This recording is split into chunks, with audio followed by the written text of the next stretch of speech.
오늘 이 예배를 위해서 수고하고 애써주신 많은 분들이 계십니다. 어제 또 청소로 섬겨주신 우리 남녀 선교회 분들, 또 식사 준비해주신 우리 여성교회 분들, 오늘 날씨가 굉장히 더운데 또 이렇게 식사로 섬겨줘서 너무 감사드리고, 또 우리 찬양대 은혜의 찬양, 또 바나바 선교팀, 바나바 사역팀, 또 이렇게 사역으로 섬겨주시고, 또 주차로 또 여러 가지 모양으로 섬겨주신 많은 분들이 계십니다. 그분들께 또 감사의 마음으로 박수하겠습니다.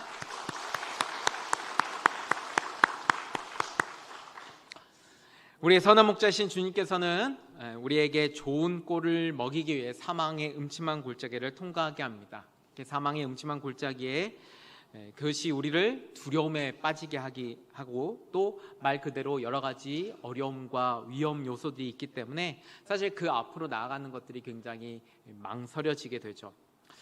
하지만 양들은 목자가 함께 한다고 한다면 그것으로 인해서 안정감을 누리며 그 두려움을 이겨내며 나아가게 됩니다. 바로 우리의 삶이 그러한 것이죠. 우리가 사망의 음침한 골짜기와 같은 인생길을 가고 있지만 그럼에도 불구하고 그 상황을 보지 않고 그 상황에 집중하지 않고 우리의 믿음의 길을 계속 나아갈 수 있는 것은 바로 우리의 선한 목자이 되신 주님께서 우리와 함께 하시기 때문입니다. 특별히 지난주에 우리가 지팡이, 주님의 지팡이와 막대기에 대해서 우리 함께 나눴습니다. 한 주간 주님께서 지팡이로 막대기로 안위해 주셨나요? 네. 주님의 지팡이와 막대기가 우리의 삶을 지켜주십니다. 주님의 지팡이는 우리를 친밀하게 하고 또 우리의 길을 인도해 주며 우리를 구렁텅이에서 건져주시는 도구라고 하였죠. 이 주님의 지팡이가 바로 주님이 우리를 향하신 돌봄과 사랑의 마음이라고 말씀드렸습니다. 그 사랑의 마음이 우리를 보호해 주시는 것이죠. 또한 막대기는 우리를 위협하는 것으로부터 지켜주고 때때로 우리를 징계하시기도 하고 우리의 영혼의 상태를 살피기도 합니다. 이 막대기는 바로 주님의 정의와 공의라고 말씀드렸습니다. 바로 주님의 그 공의와 정의가 우리를 지켜 보호해 주시는 것입니다. 우리가 막 이렇게 직접적으로 막 지팡이가 나타나거나 막대기가 나타나는 건 아니지만 그 주님의 지팡이와 막대기는 늘 우리와 함께합니다. 그리고 우리가 그 사망의 음침한 골짜기 같은 인생길을 나아갈 수 있도록 이끌어주는 귀한 도구가 되는 것이죠. 자, 그렇게 이제 목자의 인도함을 받아 드디어 고원지대에 있는 방목장에 도착하게 됩니다. 양들은 그 고원지대에 펼쳐져 있는 꼴을 보며 입맛을 다시게 되죠. 그렇게 펼쳐져 있는 꼴을 향해 나아가 풀을 뜯으며 사망의 음침한 골짜기에서 가졌던 그런 긴장된 마음들은 다 내려놓고 정말 편안하게 안식을 취하게 됩니다. 목자 역시도 양들이 안전하게 그곳에 도착했다는 그 안도의 마음을 가지게 됩니다. 그렇게 모두가 참된 안식과 평화를 누리게 되죠. 다윗은 이러한 자신의 목자로서 경험했던 내용을 바탕으로 이제 오늘 우리가 함께 보는 말씀을 고백하게 됩니다. 주께서 내 원수의 목전에서 내게 상을 차려 주시고, 말씀의 선한 목자이신 우리 주님이 양인 나에게, 양인 우리들에게 상을 차려 주셨다라고 고백합니다. 그러니까 그 고원지대의 방목장을 다윗은 주님이 우리에게 베풀어 주신 밥상으로 표현한 겁니다. 밥상으로. 사실 이제 방목장을 표현할 때 여러 가지 다른 표현들도 할 수 있었을 겁니다. 편안한 안식처라든지 아니면 안전한 보호처라든지 아니면 기쁨과 감사가 넘쳐나는 잔치자리다라고 이렇게도 표현할 수 있었을 겁니다. 근데 다윗은 그런 모든 표현보다 밥상으로 표현합니다. 밥상으로. 주님께서 차려주신 밥상. 이미지가 그려지시나요? 주님께서 프라이팬에 고기를 굽기 시작하십니다. 밥을 쌀을 씻어서 밥솥에 앉힙니다. 그 주님의 모습이 상상이 되시나요? 그렇게 우리에게 밥상을 차려주셨다라고 다윗이 지금 고백하고 있는 거예요. 자, 이 고백의 의미, 도대체 어떠한 의미를 담고 있는가? 첫째로 밥상으로 표현한 것은 바로 이곳이 주님께서 준비하신 곳임을 나타내기 위해서입니다. 주님께서 준비하신 곳이다. 자, 양들이 고원지대에 도착해서 풀밭을 보면서 아주 기뻐하죠. 그것은 먹을 풀밭이 굉장히 많았기 때문입니다. 자, 그런데 이 풀밭은 그냥 이루어진 것은 아닙니다. 자연적으로 자라난 그 상태가 아니라 사실 먼저 목자의 손길이 하나하나 다 닿게 됨을 통하여 그것에 좋은 꼴이 되는 것이죠. 목자는 양이 고원지대에 오르기 전에 먼저 이곳에 미리 와서 그것을 살핍니다. 여름철 무더운 여름에도 양들이 잘 지낼 수 있도록 양들에게 필요한 것들을 준비해 놓은 것이죠. 그러니까 목자가 먼저 사전 답사를 하게 되는 것이에요. 그것도 아주 철저하게 준비하게 되죠. 먼저는 목자가 소금과 무기물들을 가지고 와서 곳곳에 이렇게 염분들을 섭취할 수 있도록 배치한다고 합니다. 이렇게 하는 이유는 이제 풀을 먹는 초식 동물들에게는 나트륨이 부족하고 칼륨이 높아져서 힘을 이제 건강에 문제가 생긴다고 합니다. 그래서 목자들은 항상 이 소금을 양들에게 먹인다고 하는데요. 바로 그곳에 먼저 그렇게 염분을 이렇게 소금들을 갖다 놓게 하는 것이죠. 또 방목장 일대를 이렇게 돌아다니면서 그곳에 독초가 있는지를 항상 살펴본다고 합니다. 뭐 자연적으로 자라는 거니까 독초도 막 자라나고 있었겠죠. 그래서 혹 독초가 발견된다면 그곳을 피해 풀을 뜯게 할 계획을 세운다거나 아니면 철저하게 그 독초들을 다 뽑아버리게 된다고 하죠. 또 마실 물을 찾게 됩니다. 그래서 그 물을 찾아서 그 주변을 깨끗하게, 지난번에 말씀드렸죠, 깨끗한 물을 마실 수 있도록 그렇게 목자가 이렇게 처리를 하게 되는데 똑같습니다. 그곳에서 또 마신 물을 찾게 되고 그 주변을 다 정리하게 되는 것이죠. 마지막으로 양들이 최적의 휴식을 얻을 수 있는 장소를 면밀하게 물색합니다. 사전에 정말 베이스 캠프로 사용될 만한 그런 장소를 찾게 되죠. 모든 이 고원지대의 방목장은 그냥 만들어지는 게 아니라, 자연적으로 만들어지는 게 아니라 양들이 지낼 수 있는 거처가 될 수 있도록, 그곳에서 편안하게 꼴을 먹을 수 있도록 목자가 먼저 철저하게 준비하는 것입니다. 마치 가족들에게 맛있는 밥상을 차려주기 위해 어머니들이 정성껏 음식을 준비하는 것처럼, 요새는 아버지들도 정성껏 준비하시죠. 네. 요새는 아버지, 어머니 다 이렇게 음식을 준비하는 걸 많이 보는데, 어쨌든 그렇게 목자가 양들을 위해 준비하는 것입니다. 바로 밥상으로 표현한 것에 그 의미가 있는 것이죠. 미리 준비하시는 그 목자의 모습. 주님의 은혜가 바로 그러합니다. 주님의 은혜는 준비된 복입니다. 주님의 계획하심으로 이루어지는 은혜라는 사실이죠. 우리 주님은 그저 기분 내키는 대로, 그래서 기분 좋으시면 은혜 내려주시고 기분 나쁘면 그 은혜를 거두어 가시는 분이 아니십니다. 주님의 은혜는 철저히 우리를 위해 계획하시며 준비하시며 역사하시는 은혜입니다. 그 과정이 우리가 보이지 않기 때문에, 그 수고가 우리에게 느껴지지 않기 때문에 그것을 쉽게 생각할 수 있겠지만, 우리 주님이 은혜를 내주신 그 과정은 마치 철저하게 목자가 고원지대를 사전답사하는 것과 같이 철저한 준비와 계획 속에서 그 은혜를 내려주신다는 것입니다. 주님의 은혜가 그렇게 완벽한 주님의 계획 안에 이루어짐을 우리는 기억해야 하는 것이죠. 이 모습을 자세히 분명하게 볼 수 있는 것이 바로 천지창조 과정을 보면 우리가 알 수 있습니다. 하나님께서 세상의 모든 만물을 창조하시죠.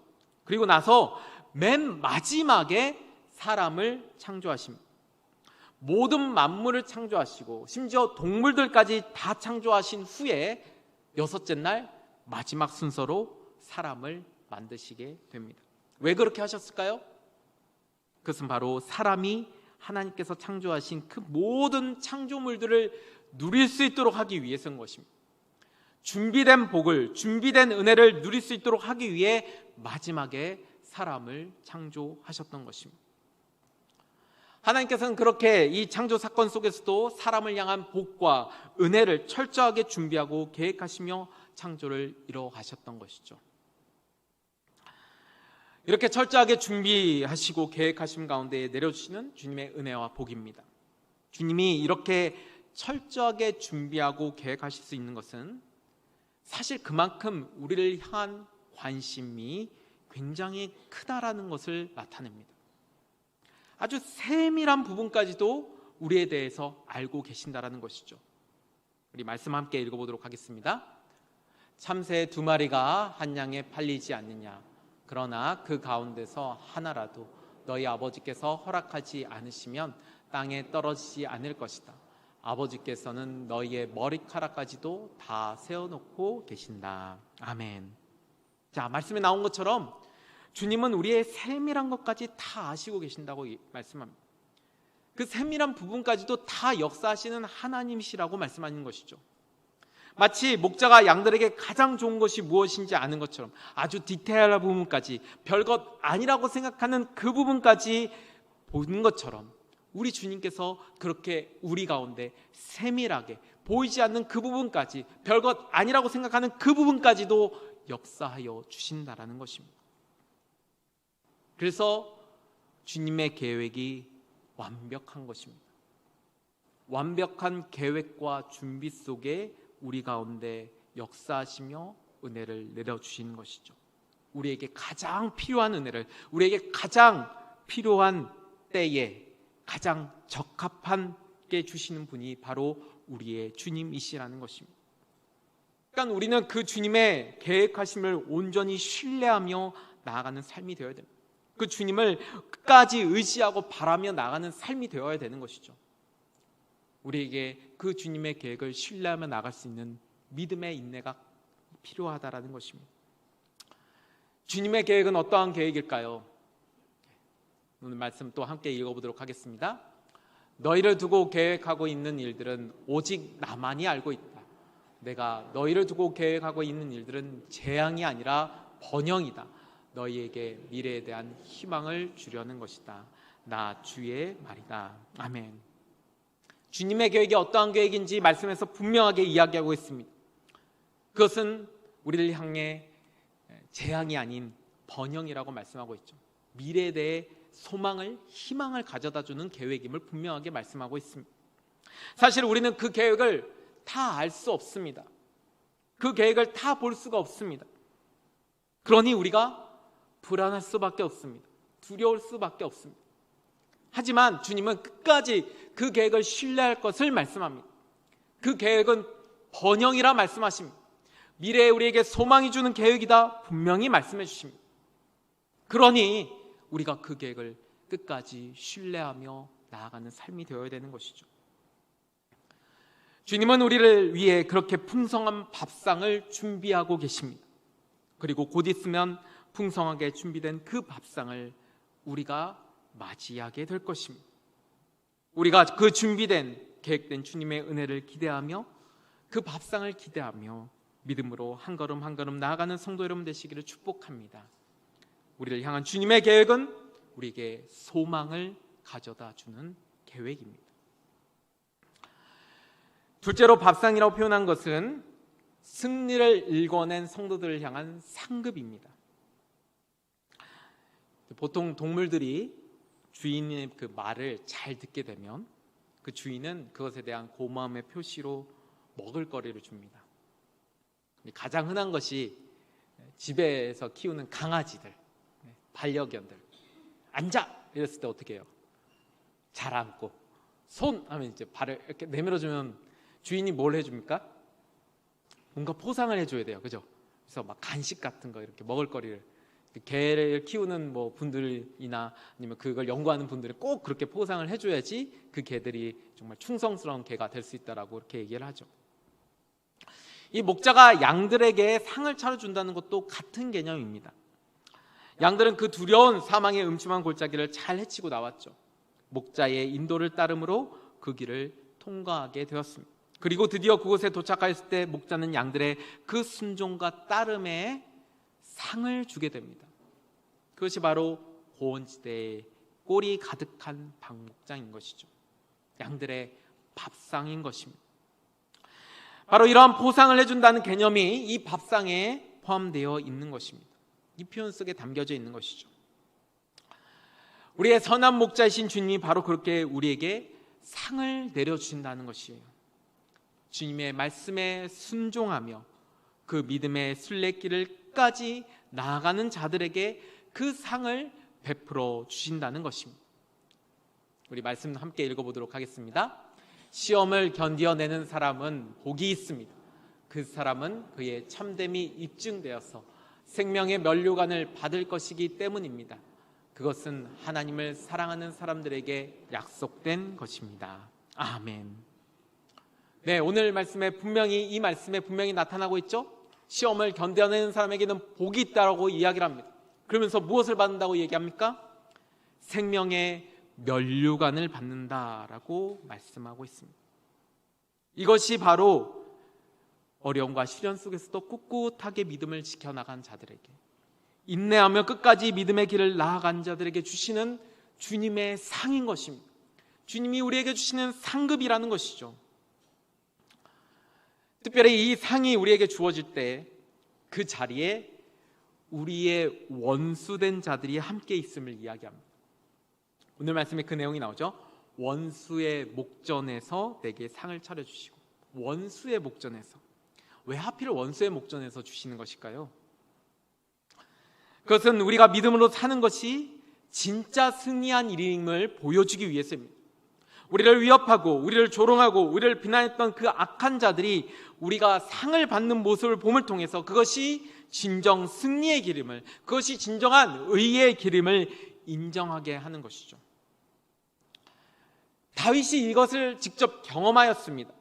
다윗을 비난하고 위협하였던 많은 다윗의 원수된 자들은 그가 끝까지 하나님을 섬기는 모습을 보면서 그를 조롱하기 시작합니다.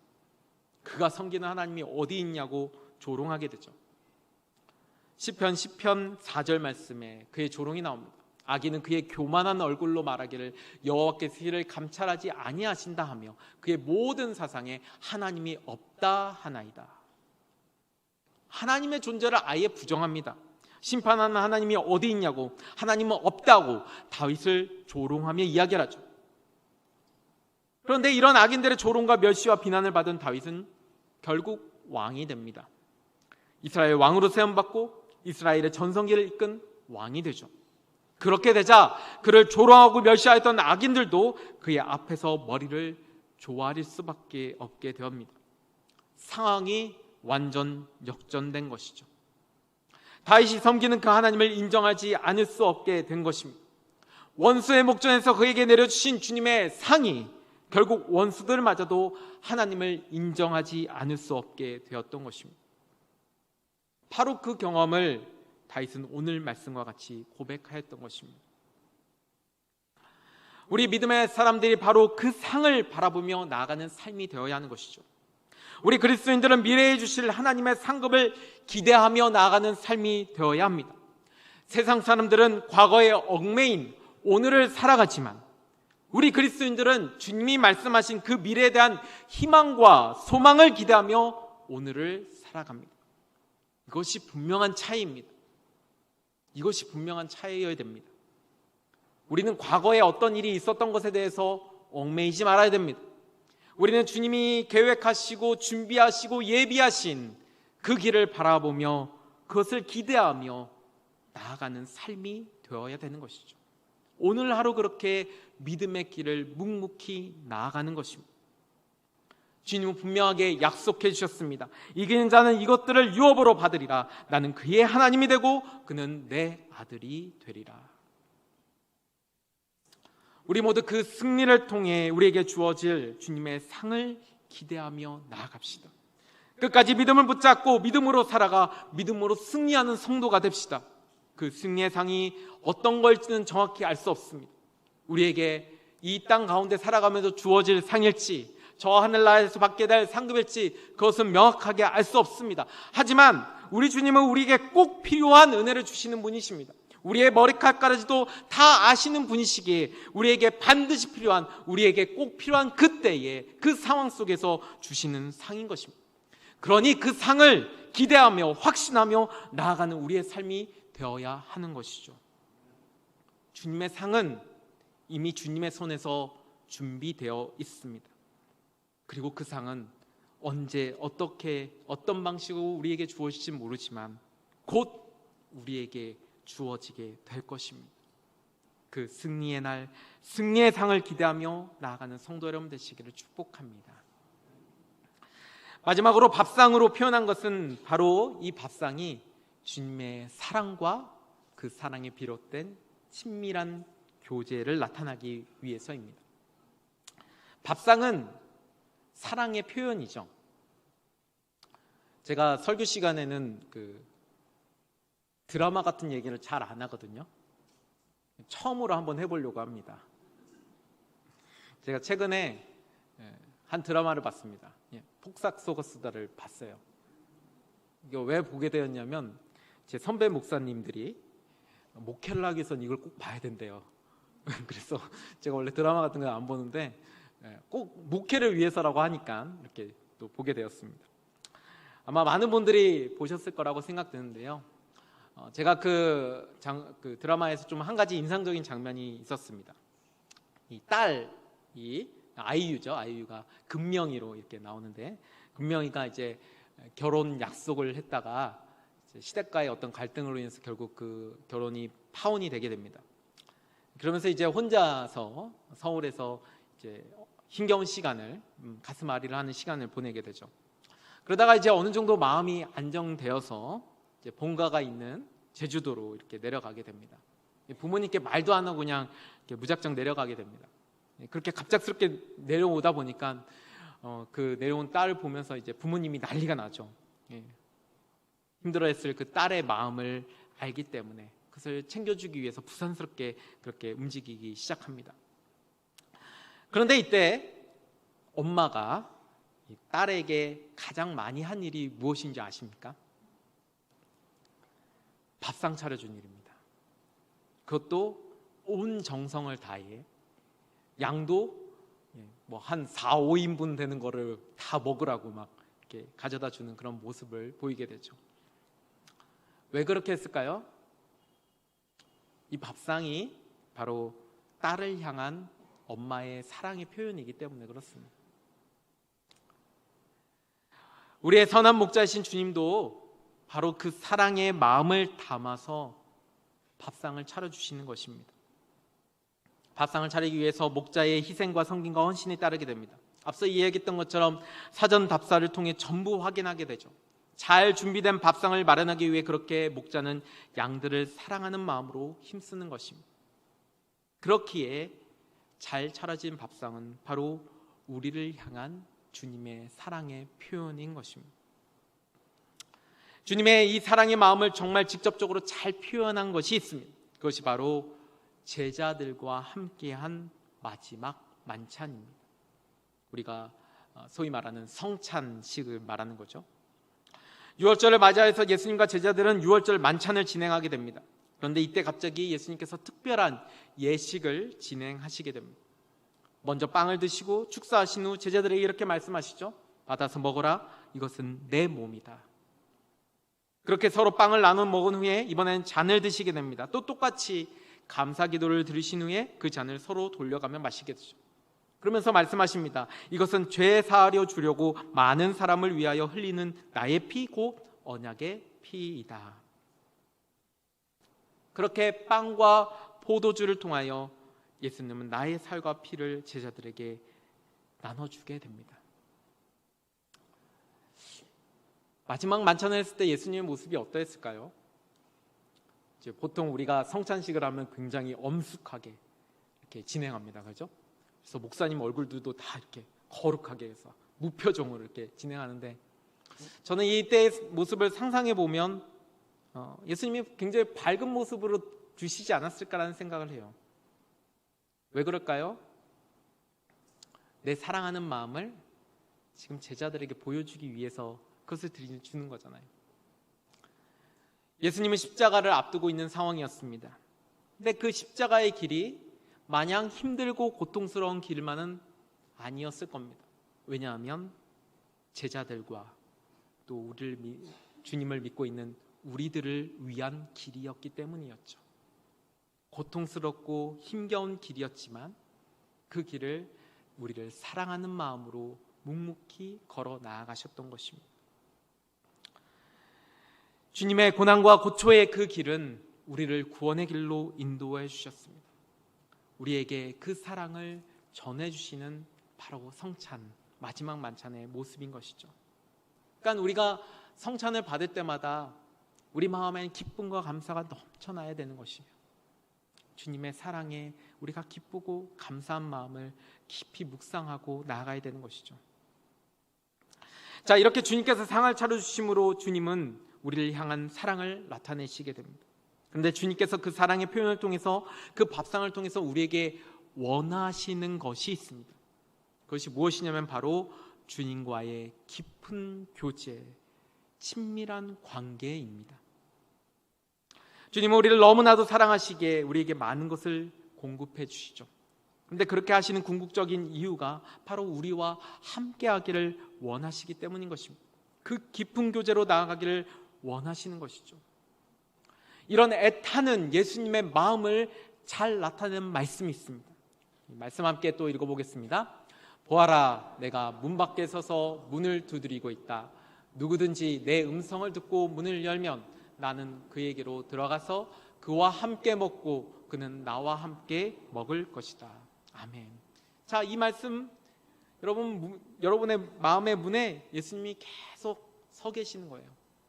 계속 서 계셔서 여러분의 마음 문을 계속 두드리고 계시는 것이에요. 그래서 문을 열면 뭘 한다고 말씀합니까? 같이 밥 먹는다고 얘기하죠.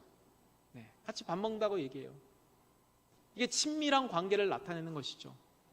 주님은 그렇게 우리의 마음 문이 활짝 열려서 우리와 함께하기를 원하시는 분이신 겁니다. 우리가 바로 그 주님의 마음을 알아야 되는 것이죠. 왜 밥상을 차리는 그 수고와 헌신을 아낌없이 행하는지, 왜 그렇게 우리를 사랑하시는지 우리는 알아야 됩니다. 그것이 바로 우리와 함께하기 원하시기 때문인 것이죠. 주님과 함께하기 위해서 여러분들은 무엇을 하고 계십니까? 친밀한 관계를 위해서 여러분들은 무엇을 하고 계십니까? 사도 요한은 이렇게 말씀합니다. 우리가 보고 들은 바를 여러분에게도 선포합니다. 우리는 여러분도 우리와 서로 사귐을 가지기를 바라는 것입니다. 우리의 사귐은 아버지와 또 그의 아들 예수 그리스도와 함께하는 사귐입니다. 사도 요한은 이 말씀을 통해서 참된 그리스도인들이 사귐이 있어야 된다는 걸 얘기해요. 그 사귐이 누구와의 사귐인가? 마지막에 나와 있는 아버지와 또 그의 아들 예수 그리스도와 함께하는 사귐이다라고 얘기를 하고 있어요. 그러니까 우리가 참된 그리스도인인가의 여부를 결정하는 중요한 기준 가운데 하나는 무엇이냐면 내가 늘 주님과의 사귐 가운데 살아가야 된다는 것이에요. 그래야지 우리가 진짜 그리스도인이라는 것이죠. 여러분은 주님과 어떻게 사귀고 계십니까? 주님과 어떻게 사귀고 계십니까? 주님과 사귈 수 있는 시간이 있으십니까? 주님과의 사귐을 위해서 여러분의 마음문을 활짝 열고 계십니까? 주님은 우리와 함께 하기를 원하십니다.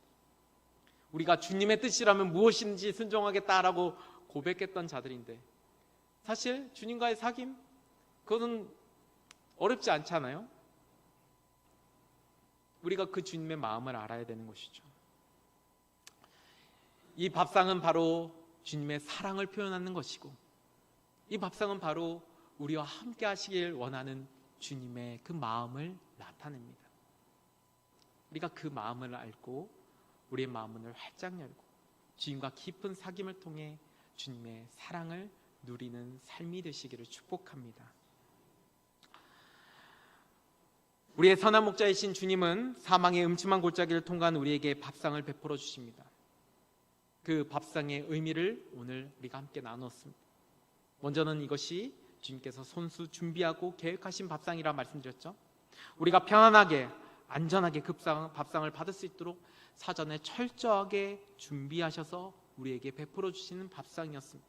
그렇게 우리는 그 준비하시고 계획하신 것을 완전히 신뢰하는 삶이 되어야 됩니다. 완벽한 밥상이 우리 가운데 계획되어 있으니 우리가 그 계획을 온전히 신뢰하며 끝까지 믿음의 길로 나아가야 하는 것이죠. 또 이 밥상은 우리에게 주어진 상급이라고 말씀드렸습니다. 끝까지 주님을 믿고 따르는 충성스러운 믿음의 사람들에게만 허용된 상급인 것이죠. 그러니 우리 믿음의 사람들은 그 상급을 기대하며 하루하루 충성스러운 충실한 믿음의 삶을 살아가야 되는 것입니다. 주님은 분명 우리를 위한 놀라운 밥상, 믿음으로 이긴 자에게 써야 할 상급을 준비하고 계시니 낭만치 말고 실망치 말고 끝까지 이 믿음의 순례길로 나아가야 하는 것입니다. 마지막으로 이 밥상은 바로 우리를 향하신 주님의 사랑이다 라고 말씀드렸죠. 주님은 우리를 사랑함으로 이 밥상을 차려주십니다. 그리고 이 밥상을 통해, 그 사랑을 통해 주님은 우리와 더욱 깊고 친밀한 관계로 나아가기를 원하십니다. 우리는 그 주님의 마음을 알고 마음문을 활짝 열고 주님이 베푸신 그 밥상을 기쁨으로 받고 주님과 깊고 친밀한 관계로 나아가야 할 것입니다. 오늘 함께 나눈 이 말씀, 주께서 내 원수의 목전에서 내게 상을 차려주시고, 이 말씀의 의미를 우리 모두 기억하고 주님이 차려주시는 그 밥상을 향해 힘차게 나아가시는, 그 밥상을 향해 통해 더욱 주님과 깊고 친밀한 관계로 나아가는 성도 여러분 되시기를 축복합니다. 한 주간 이 말씀을 좀 묵상해 봤으면 좋겠어요. 그래서 밥하실 때 옆에 예수님이 계신다고 생각하세요. 예수님한테 쌀 좀 씻으라고 너 얘기하시고, 예수님 앞에 뒤집는 것 좀 하라고 얘기도 하시고, 그렇게 묵상하고 생각할 때 더 이 말씀이 우리 마음에 와닿지 않을까 생각됩니다.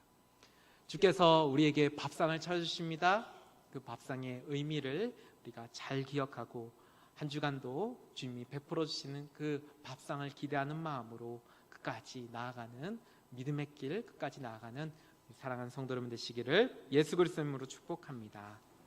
기도하시겠습니다. 우리에게 풍족한 상을 차려주시는 하나님 아버지, 주께서 베풀어 주신 그 상으로 인해 우리의 마음에는 기쁨과 감사가 넘쳐납니다. 주님의 수고와 헌신으로 준비하시는 그 상이 바로 우리를 향한 사랑이기에, 우리와 더욱 함께하고자 하는 주님의 마음이 담겨 있기에 우리가 그 밥상을 바라보며 감사하고 기뻐하게 됩니다. 베풀어 주신 그 밥상의 의미를 기억하고 그 상을 향해 끝까지 나아가는 우리 모두가 되게 하여 주시옵소서. 그 밥상을 향해 나아갈 때 때론 지치고 때론 힘겨울지라도 주님이 준비하신 그 은혜의 상이 주는 기쁨과 감사가 훨씬 더 크고 놀랍다는 사실을 기억하며 그 기대의 마음으로 끝까지 나아가는 우리 모두가 되게 하여 주시옵소서. 그 상급을 기대하는 마음으로 하루하루 믿음으로 충성되이 살아가는 우리 모두가 되게 하여 주시옵소서. 상을 베풀어 주신 주님의 은혜에 감사드리오며 이 모든 말씀 우리 주 예수 그리스도의 이름으로 기도드립니다. 아멘.